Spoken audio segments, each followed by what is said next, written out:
Hey, what's up? Welcome back to Project Freelance. My name is Kay. I am a freelance videographer, photographer, drone pilot, editor. I do a lot of different things. I'm a musician as well.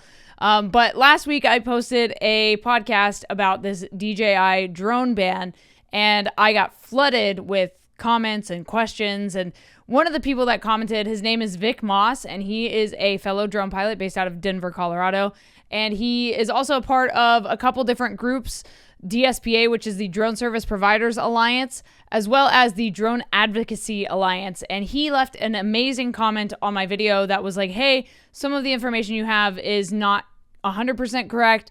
I would love to talk to you more about this. And I was like, hey, let's do it on the podcast so that we can not only educate me, but other people that are concerned about what's going on with this DJI drone ban, what we could expect to happen over the next couple of years, and how we can help stop this or mitigate what's going on. So this week we are going to be chatting with Vic Moss on Project Freelance. Welcome to the show. Vic, welcome to Project Freelance. Please introduce yourself and what it is that you do to everybody.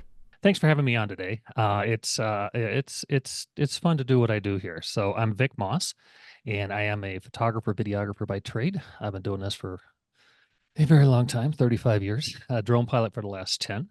I'm also the CEO and co-founder of the Drone Service Provider Alliance. We are we advocate basically for drone pilots here in the United States, whether it's at the local level or it's at the the national level, that kind of thing. And then we also I helped found Drone Advocacy Alliance, a lot of D's, a lot of A's and stuff I do. And it's basically, it's a coalition, a grassroots organization really of U.S. drone companies that are trying to help stem the tide of the anti-China, anti-DJI sentiment right now. It's so prevalent in DC and a few states, and I'm the director of that. So that's what I do. Yeah, so give me a little bit of background. How did you get into videography and photography, and then how did you get into drone piloting? Take Sure. me through your background a little bit. Absolutely. I'm one of those weird people that have an art degree and actually use it. So I did that. I graduated in 1988 from Colorado Institute of Art, and assisted for a little while, the usual route most professional photographers take after they get out of school. And then again, just started shooting. I've been mostly photography. Architectural photography really is what I started out doing. Never really wanted to do videography. But now when I got into drones, I guess 2014 is when I first started flying commercially. Video was just kind of natural extension.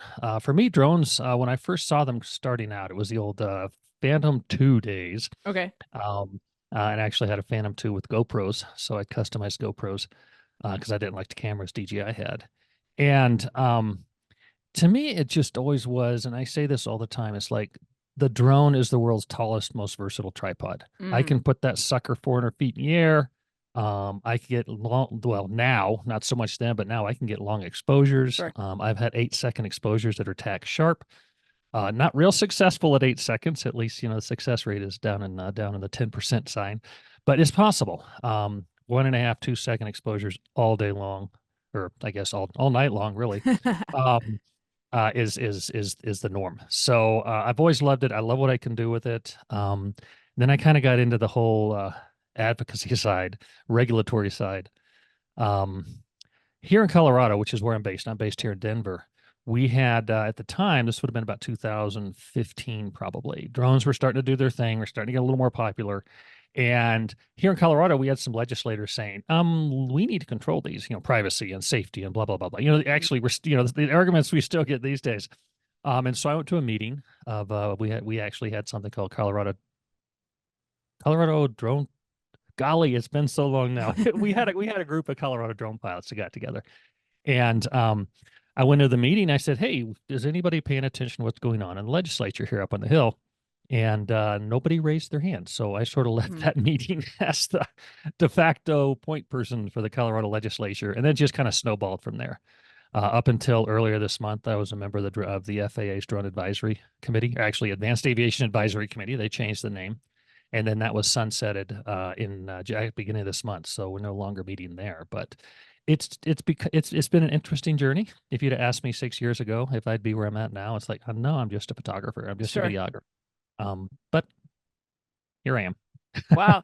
No, it's super interesting to hear your background and kind of how you like fit into this whole world of like photography and videography and drones, because obviously there's some stuff going on that I posted a video about, and there was a little bit of like uh uneducated things that I said on my end, just because like it just came Ah, across my feed and I was like, I need nope. to kind of look into this, but obviously didn't do enough research into it to kind of understand one, the language behind it, and two, kind of what's like actually going on. So I saw that you or before we started, you said that somebody had sent you the link and they were like, hey, you should probably reach out to this person and like kind of tell them what's going on. So here we are, and I would love to kind of dive into what's Sure. happening to kind of not only educate myself but other people that are going to be watching this and listening to this later, like Hmm. what's going on in the government side of things with this drone ban, and like what can we expect to happen if this goes through, and all that kind of stuff.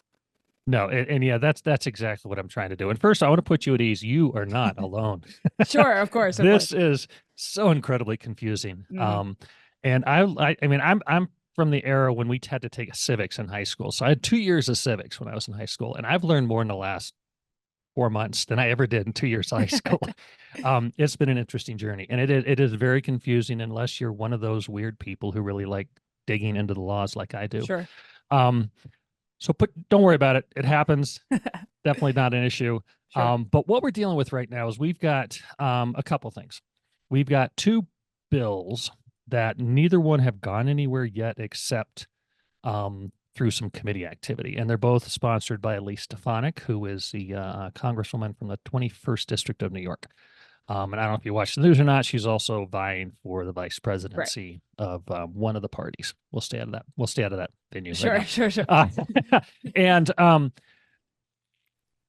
the anti-China sentiment, and I need to set the stage just a little bit, is kind of one of those election year things, right? Mm, It seems like every time there's a presidential election, something pops up that everybody kind of gloms onto yeah.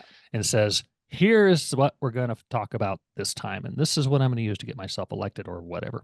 Right. And Last time it Ms. was like the Stefanik, border wall. This time it's China. exactly, So there's always exactly. And then yeah, it's, yeah, for sure. yeah, it was the economy before Yeah. that. It was, Yep. Yep. Yep. you probably don't remember, but in the 60s, it was the Vietnam War. So Sure. My dad actually was just in Vietnam, and he actually sent me a photo of the from back when he was a kid. He watched them pull out of what is now Ho Chi Minh I City and know. from Hmm. the US embassy, and he went and saw that Oh, cool. building, and he was like, it's still standing, like it's Still there. crazy that it's still there. But yeah, sorry, continue. No, that's okay. That's okay. Yeah. I'll go down rabbit trails all day long, so you can reel me back in if you need me to. Sure. So Ms. Stefanik, Congresswoman Stefanik, has decided that drones are the issue. And she didn't like invent this. It's been around for a while. Mhm. The previous administration kind of started it. The current administration has kept it up. And the fear is that China is using our DJI drones, and Autel is also now on the entities list, to collect data to spy. So we'll get into that in a little bit if you want. Sure. But so what they're trying to do, what Congresswoman Stefanik is trying to do, is in the first bill called the Countering CCP Drones Act, which she first put in last year. It didn't get anywhere. This year it got a little more because, like we said, election year.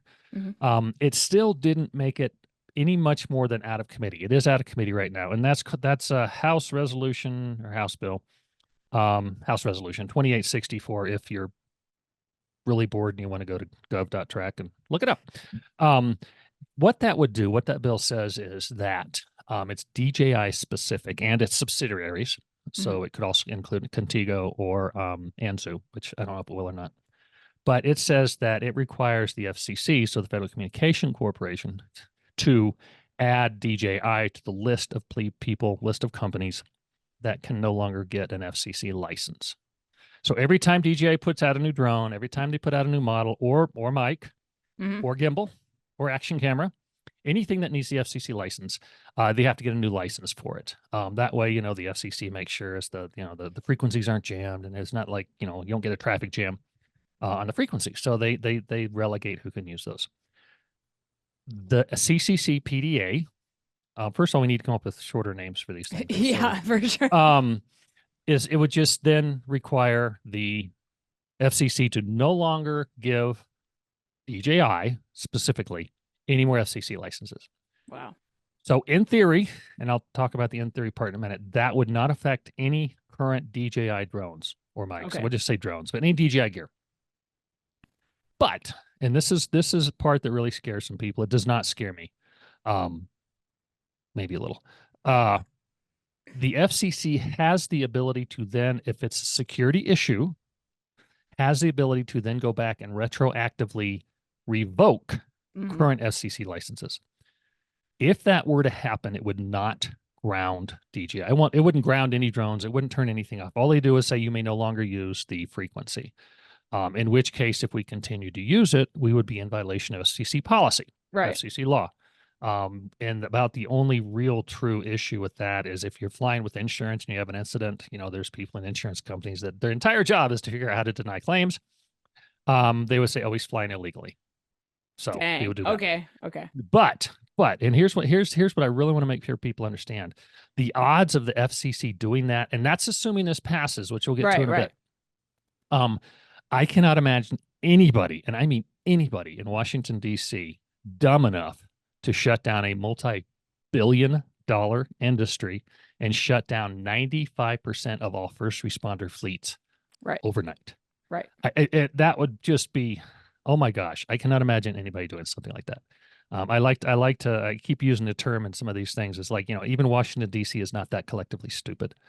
I mean, so, my expectations are getting smaller. Yeah. But I still think it's just like, I cannot imagine a bureaucrat doing that, because it would be a bureaucrat, because it could be the upper levels of the FCC. Brendan Carr at one point was the kind of guy who really started this. He was director of the FCC under Trump. But I don't see that happening. And I always tell people, is it a possibility? Yes. Do I think it's likely? 99.999% no. I really, really, really don't. It's not something of everything we need to worry about with all the silliness going on right now. That ain't one of them. Yeah. So where we're at right now with that is, like I said, in the House, it was passed through committee. And that's as far as it's gotten. It has not gone to the floor for a vote. It has not been voted on. It's not been voted up. It's not been voted down. But the Congresswoman went ahead and got the language included in the National Defense Authorization Act, the House version of the NDAA. And so what that means is now it's part of the NDAA, the National Defense Authorization Act. The NDAA will pass. Yeah. Okay, it has to, because it's our military. You can't not pass the NDAA. Right. But the Senate last week or the week before, today's the 24th, I think it was wow, it's all kind of coming together in my brain here. The week before, they had what's called a markup. So the Senate Armed Services Committee had what's called a markup.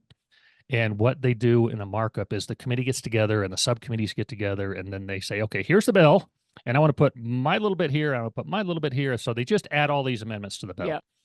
Little civics lessons here. And we had two of the subcommittees were publicly done. One was the Personnel Committee and the other was the Sea Power Committee. And neither one of those two subcommittees added the CCCPDA language to their part of the Senate version of the NDAA. Now you understand why it's so confusing. Yeah, for sure. And we have not seen final version yet. We've seen some senators, in theory, it's out there. Yeah. And we've seen a couple senators, Tester out of North Dakota, and then one of the Florida ones, not Rubio, but the other one, have put out there, hey, look what we did with the NDAA, the Senate version of the NDAA. And neither one of them said anything about the CCCPDA language. Okay. And they also the Senate put out a summary. They put out a summary of what it is, and it's 8 pages instead of 1,100 pages. So obviously it doesn't include everything. The CCPDA, was not included in the summary. Okay. That's a good sign. Yeah. But it's not the end all be all, because last year we had what was called the American Security Drone Act, so the ASDA. Let's add another bill to the pile here. Yep. To the 2020, the fiscal year 2023 NDAA, because the NDAA is done every year. Right. And it was not in the summary, but it did come out in the final bill. So just because it's not in the Senate summary, is a good sign. Absolutely. Because if it isn't a summary, it's like, well, crap. Yeah. But just because it's not, though, doesn't mean it's not actually in the final bill. So what will happen is the Senate will vote on their NDAA, which I think will be sometime next month at this point. In theory, once that happens, if the whether the CCPDA language is in the Senate NDAA or not, it will then go to a Senate conference or a conference committee, and they'll work out hammer out the difference between the Senate version and the House version. Once that's done, it goes to the president. President signs it. Once that's done, it's divvied up and say, okay, here's the FCC part. It goes to the FCC. The FCC has to make policy based on what the NDAA says. So there's a whole lot of steps still. Yeah. That we need to that we have to watch. Yeah. And it's 10:15 on Monday the 24th here in Denver.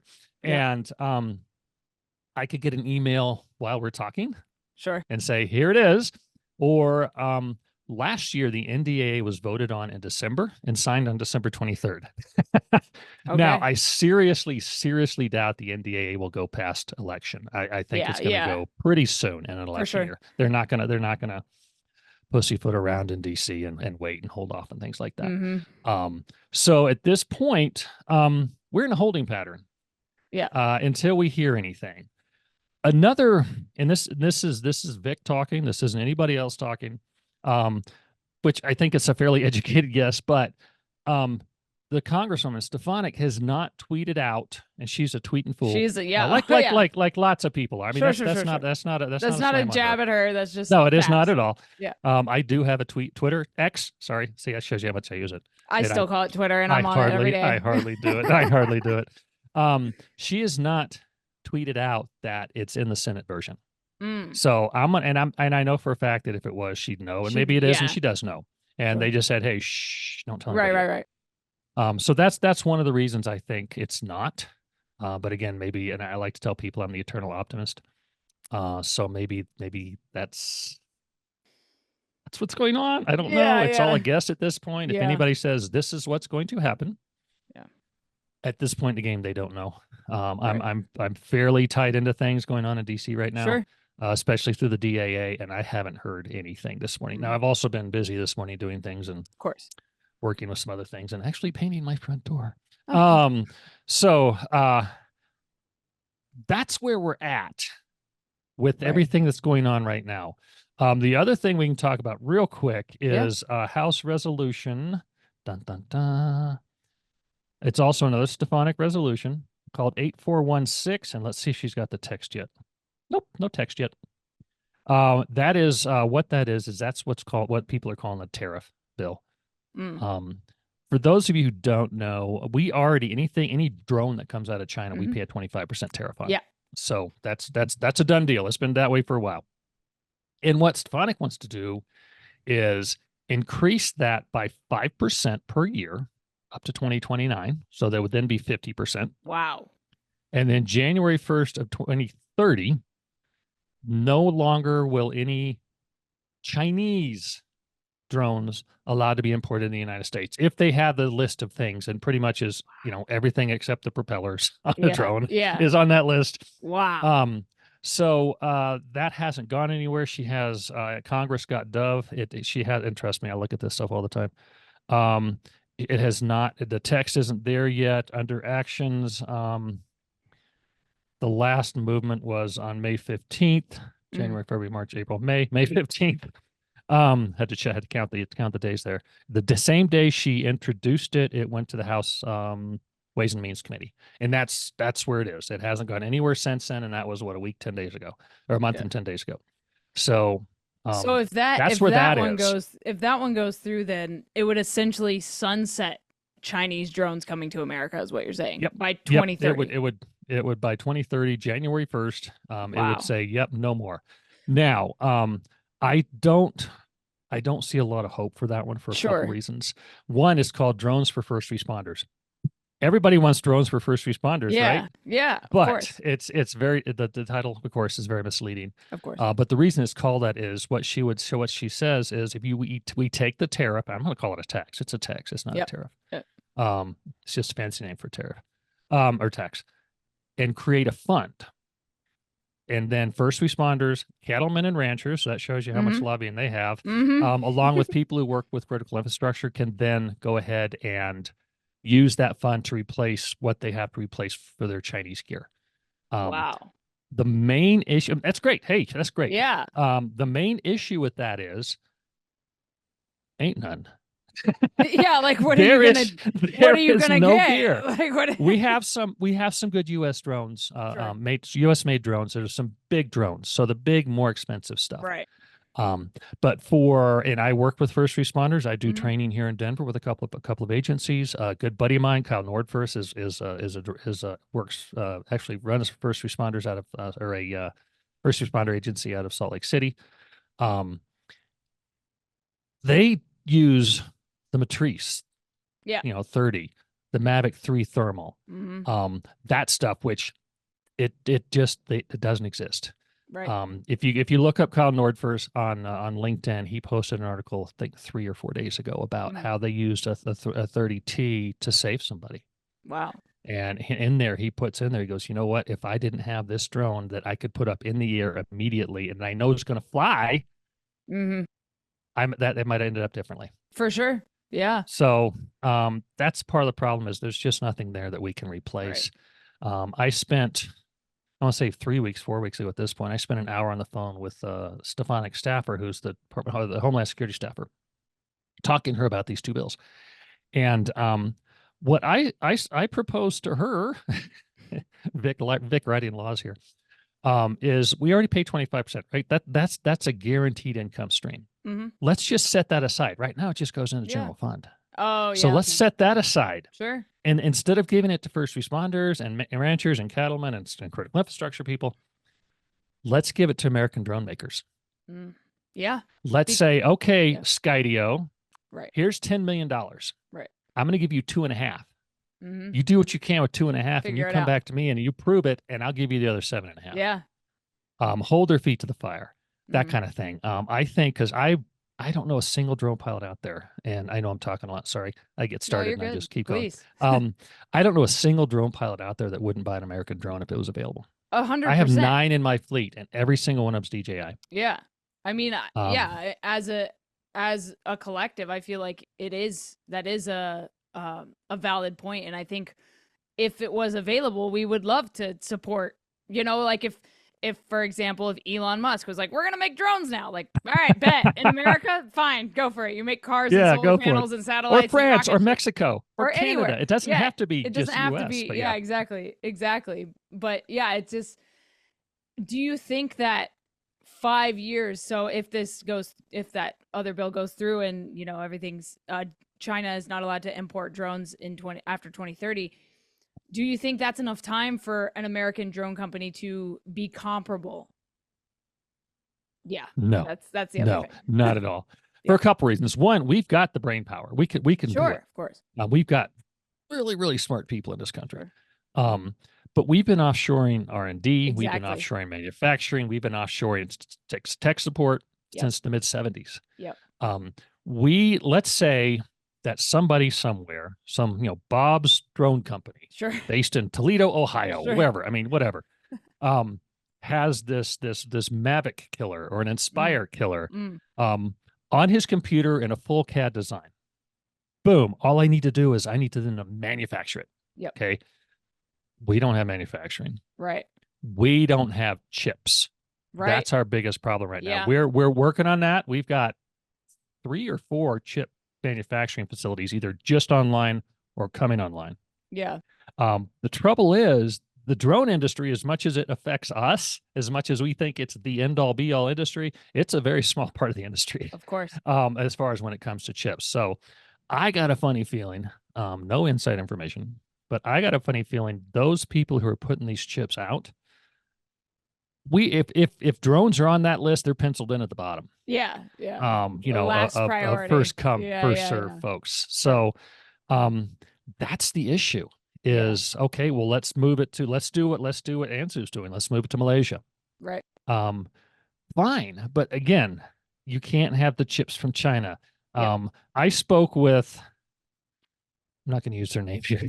I spoke with a company that they sent me a drone to fly. Okay. I don't do reviews. I give them honest feedback. So maybe that's why I took the reviews. Yeah. But They sent me one. They're not an American company, but they're also not a Chinese company. And when I was talking to the CEO about it, she said, "Look, don't compare us to DJI. Don't compare us to Autel, Uh-huh. because with what we're trying to do, we can't source Chinese chips. We can't source Chinese parts, so we're not going to fly as well." That's the CEO of a drone company Wow. Wow. admitting to the fact that they can't. And this is, I can't see where they're from because everybody will know who it is. Of course. This is a country that's well known for their electronics. Let's just say that. Yeah. Okay. Okay. She Wow. was saying that we can't do it. Wow. And it's a good drone. I told her what Of I course, thought. sure. I work closely with the CSU Drone Center. I hooked them up, Sure. so they gave her thoughts as well. And I gave it back to them when I was in San Diego at Expo. Yeah. But I'm looking forward to the next version. I will say that I'm really looking Cool. forward to the next version. I don't know if they'll send me one, but I'm looking Right. forward to it After your honest review. after my honest So review. and the So other that's where we're the- at. Yeah, and the other issue would be, even if we could make them here, I feel like the price of them would be so Mhm. astronomical to do so, because of like what we're currently paying for, say, Sure. DJI drones. It would just make it so much more difficult to get, if you're like a new drone pilot or whatever, Mhm. to get into the market of flying drones because of the price. Like, it's the same thing with like iPhone versus an American made smartphone, you know, like the Right. price would just be so astronomical that you'd be in like, have to be in like the top whatever 1% to be able to afford the thing. Yeah, yeah. And the issue is, a lot of drone pilots, including myself, we have two of everything, Sure. because Of one course, goes down, of you're course. done for the day, Yeah, and of I have course. crashed them. Yeah. If you're flying, you're if, crashing. If a pilot says they haven't crashed a drone, they're lying to you. Yeah, they're not flying like most people fly. Yeah. But I get it. Some people just Sure. go up there and go, "Hi, get Yeah, these yeah, pretty sure, shots." But sure. you and I probably fly really close to things. I actually Yes. have to turn all my sensors off. The first thing I do Oh, when I yeah. buy drones, turn sensors off. Yep. And so yeah, it's the cost would be, I think astronomical might be an overreach. Sure. And the reason I say that is, you look at the Anzu. Do you know Anzu? They're not Rebel. Sorry, Randall, I can't think what it's called. They're the Anzu Robotics. Oh, okay. Yeah. Got it. Yeah. They have the Mavic 3 Thermal and the Mavic 3 Enterprise, under license from DJI, and they're the ones that are made in Malaysia. Yep. And I think the Enterprise is about 2,000 more, because my Enterprises run about 3,200, and I think his is 55. So is it more? Absolutely. Sure. Absolutely. Because like you said, it's a lot more expensive to build stuff Right. outside of China, even in Malaysia, Vietnam. Sure. So I think if we could get somebody along the lines of what Randall and John are doing with Anzu Robotics, to do stuff with we need the Mavics, and we need the Inspires, all those things that 90+% of us, especially the creative crowds, Yep. that's what we fly, and they're not replaceable. So, but if we could find somebody to do that with DJI, who knows, maybe 20, 25%, 30% more, especially if we get rid of the tariff. Yeah, right. Exactly. Yep. Well, yeah. Thank you so much for coming on and sharing all this information with not only me, but my audience and people that will surely watch this. If people want to get kind of involved with all the advocacy programs that you're a part of, how can they do that? How can they be a part of that? And if you have any other information. Oh, yeah, no, that's awesome. The best one right now, the most important one right now, is the DAA, so the Drone Advocacy Alliance, and that's droneadvocacyalliance.com. And we have Take Action page. And right now, I think we have, let's see what we got here. We have three campaigns, basically what they are. If you go to our Take Action page, you can click on one of those. And they're all for either the CCPDA, so that's Countering CCP Drones Act, or the DFR, Drones for First Responders Act. And you click on that, and you put your name and address in the field, and it automatically populates your senator and your congresspeople, or representatives, whatever they're called, your elected officials. Yeah. And we have a pre-filled out email, or you can go in, and this is what I really suggest people do, is you go in and you just tell a little story about yourself. Hey, if this happens, this is what I'm going to do. This is what I do for a living. This is what I do for fun. Because we get the hobby crowd, the recreational crowd is not as represented as well as the commercial groups are right now. So we want to make sure the hobby people, because they're affected just as much. Of course. Please don't vote for or don't include in the NDAA, stuff like that. It's free, costs nothing. We also have the DSPA, which is the Drone Service Provider Alliance, and that's dspalliance.org. And that is more, at this point, it's more for the local stuff. We've done things like we've had a couple of meetings with local drone pilots who their city was trying to do something. So we'd have a Zoom meeting with them and say, look, when you go to testify with your city council, it's okay to be nervous, first of all. Sure. And this is what you need to do. This is how you need to act, that kind of thing. So those are my what I'm seemingly spending the most amount of my time on. Luckily, my clients are very understanding because I don't get paid for any of this. So that's probably the best way to do it. But go to the DA website, get involved with the Take Action page, and you can make a big difference. We're seeing some pretty impressive numbers as far as emails going to DC right now. Wow. Well, hey, I hope that we can kind of come together as a collective and get this sorted out as much as possible and keep flying those drones, man. Thank you, Vic. Thank you so much for coming on and for chatting with me. Thank you. I appreciate it. If anybody wants to reach out to you specifically, is there a way that they can find you either on social media or website? If you can't find me on social media, you do not know how to use Google. But to make it easy, Vic at DSP Alliance, so VIC at dspalliance.org. Or you go to either one of those. Well, I don't have a website or I don't have an email over there. Well, at least it's not on the site, but I do have a DSPA contact page. You go to their contact page. It goes to me or Kenji Sugahara, who's my business partner at DSPA. Easiest way to do it. Perfect. Awesome. Thank you so much. Thank you. Well, guys, that was Vic Moss. If you want to get involved with anything he's doing, or if you want to reach out to him directly, I've put all of the information down in the description for you.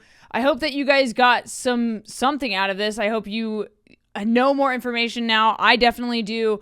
It's definitely put my mind at ease as a drone pilot. I'm not as concerned about what's going on, but I definitely think that this could escalate. So we got to keep that from happening. And I really hope that this helped clear some of the confusion that is out there, myself included. I was very confused about the language and what was going on. And so, Vic, thank you so much for coming on and for sharing all the amazing information with myself and the audience here at Project Freelance. If you are a freelancer of any kind and you want to get involved with the show, please do reach out to me. My information is down in the description. And I would love to chat with more freelancers on this podcast in 2024. I love this podcast and I love doing it. I love chatting with people and hearing their stories about how they built their own businesses. So if you are interested, please do reach out to me. And as always, thank you. If you're new, hit the subscribe button and I will talk to you guys very soon. Cheers. Stay strong. Keep enduring. Keep those skies filled with drones. Let's go.